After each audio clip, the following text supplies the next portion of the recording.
Petit point effectif, s'il te plaît. Est-ce que Rhys est disponible? Oui. Est-il apte à débuter un match? Il est disponible. S'il est disponible, c'est qu'il est apte. D'accord. Parce qu'on sait très bien qu'avec ou sans lui, l'équipe joue quand même différemment. Parce qu'avec Bayo, c'est pas le même genre d'avant-centre. Non, c'est des profils différents, mais comment je peux expliquer ça? Ça ne change pas profondément le style de l'équipe. Donc voilà. Puis après, Bayo, il a montré quand même déjà il est efficace. Il est dans une forme, je dirais aussi sur le plan physique, qu'il n'avait jamais eu depuis qu'il est arrivé. Donc c'est des options supplémentaires. Ensuite, par rapport à Rhys, il a été absent pas mal de temps, donc il revient, il n'a aucune douleur, il peut tout faire. Donc ça c'est une bonne nouvelle. Après, il faut aussi gérer ça. On est toujours dans la même problématique. Hein. Pour les joueurs qui ont été blessés et qui reviennent, on n'a pas la possibilité de les tester dans des matchs avant, parce que la réserve ne joue pas. Enfin voilà, je l'ai déjà expliqué. Donc on est obligé de s'adapter. Mais bon, la bonne nouvelle, c'est qu'il n'a pas de douleur, qu'il a plein d'envie, et que forcément, c'est un plus pour nous.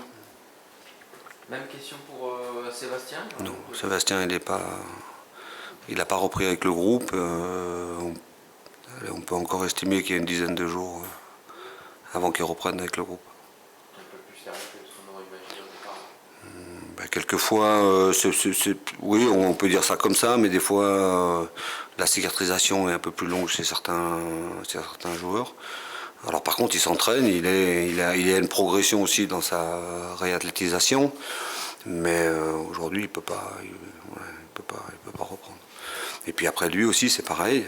C'est-à-dire qu'au-delà de la blessure, il y a aussi le niveau de forme, le niveau physique. C'est un garçon qui n'a pas joué depuis longtemps. Donc il faut aussi être prudent. Donc on ne va pas prendre un risque quelconque. Peterson, il en est où? Il est tout prêt, mais il ne sera pas dans le groupe. Et enfin, pour finir le tour, il y avait, je crois, Moubélé qui était touché aussi. Lui, il est en fin de cycle de réathlétisation. Il devrait reprendre avec le groupe.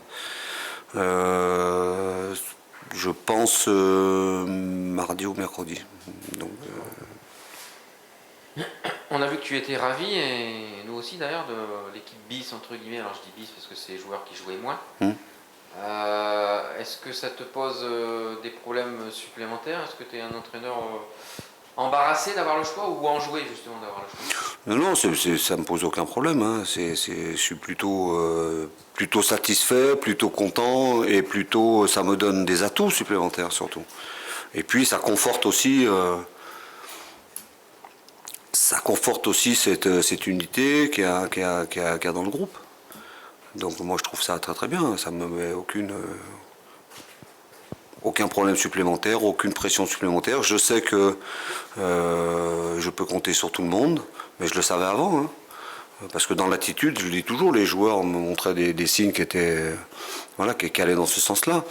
Après, le match n'a fait que confirmer ça. Et en plus de ça, parce que pendant ces matchs de coupe, quand on a regardé toutes les équipes, elles ont toutes fait tourner. Hein. Pour employer une expression que vous aimez bien. Niort, ils sont venus à 1 ou 2 jours près avec leur équipe type. Donc ça veut dire que la performance quand même des joueurs est déjà une très bonne performance. Et je veux dire, c'était pas un match en bois. Donc ça veut dire que même dans des matchs qu'on va jouer, si j'ai besoin d'utiliser un de ces joueurs-là, il va répondre présent. Donc c'est aussi à la fois important pour eux, parce que ils ont joué un match, ils ont préparé un match, ils l'ont gagné. Et puis c'était important aussi pour tout le groupe. Pour moi, c'est que du bonus. Tu avais fait 10 changements par rapport au match précédent contre Grenoble. C'est pas rien, il fallait oser, et une fois de plus. Donc, ça s'est révélé payant, comme tu dis. Le groupe quand même répond à tes attentes. Oui, mais j'ai pas j'ai pas hésité une seule seconde et ça m'a pas posé un quelconque problème parce que je m'appuie sur ce que je vois tous les jours et surtout le comportement qu'ils ont. Après, chaque joueur de l'effectif, si on mélange tout, chacun a ses qualités, a ses faiblesses, des trucs comme ça, mais quel que soit le joueur, quand il est sur le terrain, il donne 100% de ce qu'il a et j'ai jamais vu, il n'y a pas d'état d'âme, il y a vraiment quelque chose qui se passe. Donc après, sur le terrain, on a joué dans un autre système. Il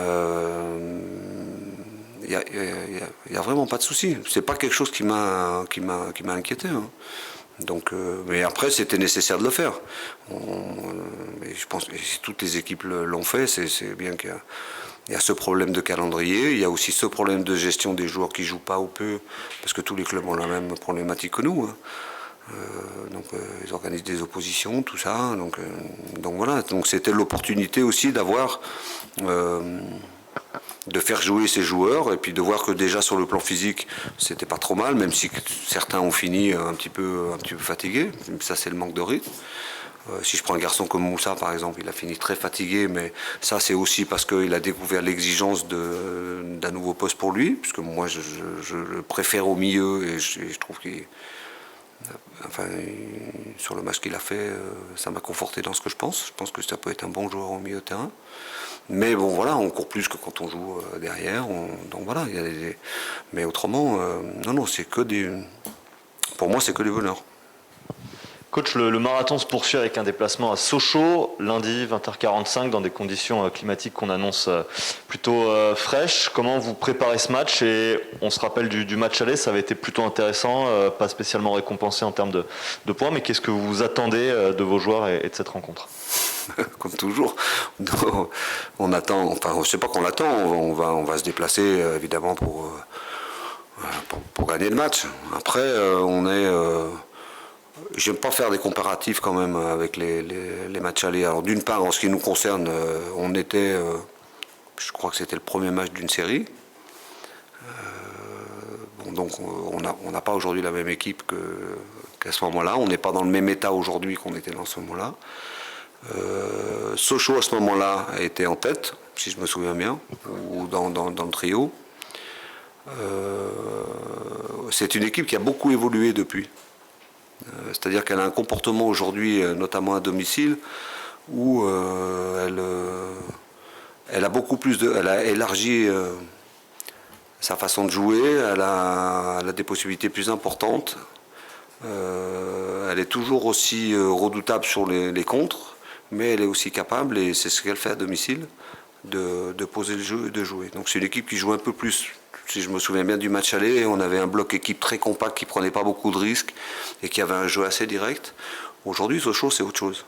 Donc ça va être un match, bon, comme je le dis toujours, hein, alors vous mettez le mot que vous voulez, compliqué, difficile, voilà, c'est toujours la même chose. Tous les matchs en Ligue 2 sont comme ça.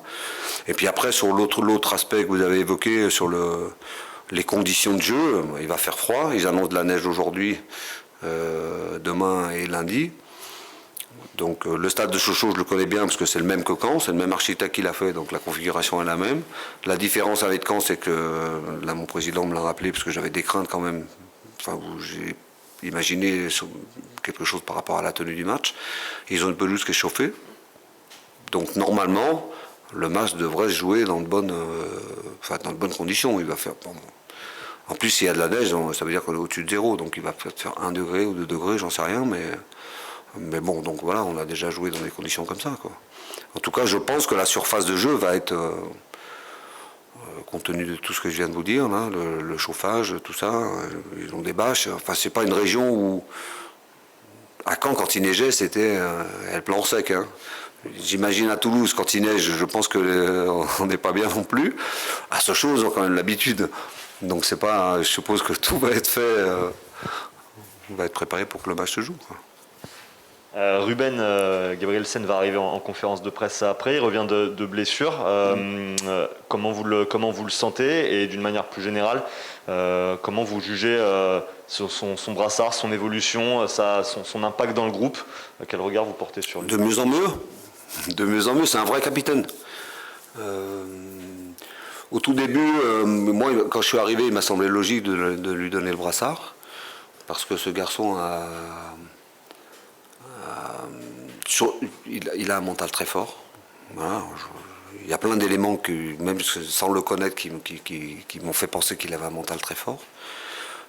Au début de saison, il n'était pas prêt sur le plan physique. Voilà. Aujourd'hui, il est en pleine forme sur ce plan-là, il est en pleine forme sur le plan mental. Il a aussi assimilé son rôle de capitaine avec un peu plus de discernement qu'au départ. Au départ, il se dispersait beaucoup parce qu'il parlait beaucoup à tout le monde. Et je me souviens d'une discussion qu'on a eue ensemble où je disais, tu sais, quand tu parles beaucoup à tout le monde, ça te bouffe de l'énergie et tu t'oublies un petit peu toi. Donc il faut d'abord que tu sois hyper fort sur le terrain. Et puis après, c'est d'abord comme ça qu'il faut donner aux autres. Et c'est ce qu'il fait. Après, c'est un guerrier. Il a quelque chose que j'aime beaucoup, c'est qu'on peut jouer contre n'importe qui. Il n'y a rien qui lui fait peur. Il est toujours optimiste. Donc ça, c'est très important aussi d'avoir ça. C'est un guerrier parce que le match où il se blesse, je sais qu'il n'est pas à 100%, mais il veut jouer et il donne des arguments pour jouer. C'est-à-dire que même blessé, si j'ai pris la décision de le faire jouer, c'est parce que je savais qu'il allait pouvoir tenir sa place. Il l'a fait remarquablement sur ce match. Et je l'ai fait parce que j'estimais qu'à ce moment-là, on avait besoin de lui. Tout en sachant qu'on pouvait le perdre pour 2 ou 3 semaines. Donc voilà, c'était un risque qui était évalué. Il est revenu très vite, en suivant le même cheminement que les autres, entraînement individuel, réathlétisation, et puis dès qu'il a remis les crampons, il est rentré dans le jeu, et voilà, et il a rejoué tout de suite, et plutôt pas mal. Donc c'est un joueur important. Un capitaine, c'est pas quelqu'un qui on donne le brassard comme ça. Voilà, qui maîtrise mieux son rôle et qui est un vrai leader et qui a des lieutenants, on va dire. Je pense à Brett, je pense à des gens comme ça. Je pense à Momo, à Kelvin, même si Kelvin c'est un taiseux. On a vu quand il avait le brassard, c'était aussi quelque chose qui le boostait et qui donnait beaucoup. Donc voilà, moi j'espère qu'il va continuer comme ça à porter l'équipe, et moi c'est ce qui m'intéresse. Il fait partie des relais qui sont importants pour un entraîneur. Il maîtrise le français de mieux en mieux. J'arrive même à sortir 2-3 blagues avec lui, à plaisanter, il les comprend. Voilà. Pardon ? Des blagues normandes. Ah, mais je suis assez chambreux. Les footballeurs, ils sont assez chambreux. Hein. Mais bon, quelquefois, on balance des trucs, quand on traduit, l'effet, il n'est pas terrible. Donc lui, il comprend même, il arrive même à comprendre les subtilités des fois de. Voilà, j'aime bien un petit peu le chambrer. Sur sa technique, par exemple, des trucs comme ça. C'est pas méchant ce que je dis, hein, mais parce qu'en plus j'ai des images en tête. Je lui ai dit, il m'a fait des fois sur le terrain un truc technique sur le côté gauche, un truc à 2000 à l'heure avec les pieds. Je dis, il faut que je regarde de nouveau. Mais bon, voilà, c'est un joueur aujourd'hui qui respire le bonheur, ça se sent et ça irradie sur tout le monde, parce que bon, je pense aussi que pour qu'une équipe gagne des matchs et des résultats, des performances, il faut que il faut que ce soit joyeux, il faut que les gens soient heureux, et aujourd'hui c'est ce qu'on a dans le groupe, donc c'est important. Je reviens sur Sochaux, si tu veux bien. Personnellement, moi, c'est l'une des équipes, peut-être même l'équipe qui m'a fait la plus forte impression au niveau athlétique. Oui. Ça rentre forcément en ligne de compte dans un prépa. Oui. Et ils n'ont pas changé, je pense. Ils n'ont pas changé, non. Non, ils n'ont pas changé. Non, mais après, bon, ils vont garder ça, mais ce qu'ils ont surtout, déjà, ils ont changé, ils ont fait en défense centrale, ils ont changé leur défense centrale. Comment il s'appelle ? Lopi. Ouais, donc qui joue en défense centrale. Ils ont un couple au milieu, là, un milieu terrain qui est assez technique, qui est capable de faire des choses. Donc ils ont, ouais, donc forcément ils ont changé leur truc, c'est-à-dire qu'ils vont garder cette capacité, enfin ce côté athlétique, parce que les mecs, enfin l'athlétique c'est pas la même chose que physique. Hein. Ça veut dire que les mecs ils sont grands, ils sont costauds, donc ils sont toujours grands, ils sont toujours costauds, ouais, un peu comme ça. Mais par contre pour moi, aujourd'hui, c'est une équipe qui est complète. Et puis, dans l'approche des matchs, quand ils étaient venus ici, ils étaient surtout venus pour ne pas prendre de but et défendre. Le Sochaux qui évolue à domicile et même à l'extérieur, parce que j'ai vu le match qu'ils ont fait à Caen, c'est une équipe qui va jouer. Parce qu'ils ont d'autres possibilités. Une technicité supérieure au milieu, des attaquants qui vont toujours aussi vite devant. Bon, donc voilà. Et c'est une équipe aussi qui est ultra dangereuse dans toutes les phases de transition. Voilà, si on a trop de déchets au milieu, ça va partir à 2000 à l'heure devant, quoi. Bon, donc voilà. Alors ceci dit, quand on joue comme ça, on l'a déjà évoqué pour nous. Quand on attaque, quand on fait des trucs, on gagne quelque chose d'un côté, mais on le perd de l'autre. Donc c'est aussi, il y a aussi quelques failles là-dedans. D'un autre côté, oui, effectivement, il y a des espaces, il y aura des possibilités parce qu'ils ont quand même contenu les 2 défaites à domicile. Donc, comme tu disais, si ça joue, forcément, ça s'ouvre. Mais pour gagner ce match, il faudra qu'on fasse un match complet, hein, qu'on soit performant dans tous les domaines. Il faudra qu'on soit performant sur le plan défensif, notamment au niveau de notre capacité du bloc, quelle que soit la hauteur du bloc. Dans les situations où on va aller les chercher, dans les situations où on sera médian. Puis après, dans notre animation offensive, il faudra qu'on ait beaucoup de variétés, qu'on ait une maîtrise technique importante, qu'on ne perde pas trop de ballons. Bon, donc voilà, mais c'est des matchs... je vous l'ai dit déjà la dernière fois, c'est des matchs super à jouer, ça. Alors si l'année dernière vous battiez tous les records, cette année aussi, mais dans le bon sens, Je sais pas. je te le dis moi, Ah bon. c'était déjà présent. Sur les 15 derniers matchs, à chaque fois, il y a eu au moins un but TFC, donc ça c'est bien. Le deuxième constat, c'est que vous marquez surtout en seconde période. Donc qu'est-ce que ça veut dire? Il y a aussi eu cet apprentissage de la patience, de l'usure de l'équipe adverse. Et le troisième constat, c'est que vous avez également eu une arme que n'ont pas d'autres équipes, c'est que vous êtes l'équipe qui marque le plus de buts en dehors de la surface aussi. Donc il y a aussi cette capacité, cette puissance de tir de loin. Donc c'est 3 constats qui sont plutôt sympas. Ouais, puis ça correspond au foot que j'aime. J'aime bien quand il y a des tirs aussi. Donc, non, mais c'est bien. Après, sur le fait qu'on marque en deuxième période, déjà, ça veut dire que sur le plan physique, on est bien préparé. Et puis aussi que sur le plan mental et dans l'approche des matchs, c'est quelque chose aussi que je dis toujours à mes joueurs. On essaie tout de suite d'imposer quelque chose, mais si ça ne vient pas, il faut justement être patient. Et c'est ce qu'on arrive à faire. Alors après, la patience, il faut faire attention quand on dit ça à des joueurs. Moi, je leur parle toujours de patience active. Il ne faut pas s'énerver parce que ça ne vient pas, mais il faut continuer d'être actif, de faire des choses, d'aller chercher les choses. Pas commencer à faire tourner la balle et puis, voilà, puis tomber dans un espèce de ronronnement. Je déteste ça dans le foot. Donc il peut y avoir des phases comme ça pour récupérer un petit peu parce qu'on a fait beaucoup d'efforts, notamment de pressing et tout, mais j'aime bien quand il y a du rythme. Mais ouais, tout ça, c'est des atouts qu'il faut qu'on garde. Alors après, les records, je sais pas, je regarde pas. J'essaie de rester concentré moi sur l'instant présent, ce que fait l'équipe, et passer très très vite. On a joué un match, l'analyser, ce qui a été bien, ce qui n'a pas été bien, essayer de mettre des choses en place pour que le prochain match soit différent. On continue d'améliorer tous nos points forts et de réduire un petit peu les faiblesses éventuelles qu'on peut avoir. Après les records, Il y en a un qui, c'est pas vraiment un record, c'est une stat qui tombe chaque semaine, puisque chaque semaine, forcément, il y a un match de nouveau. C'est le nombre de points à ce stade-là et ce que ça veut dire à la fin. À chaque fois, ça sent bon en ce moment, quoi. Si on a à regarder, c'est bien. Oui, mais après, mais c'est encore long.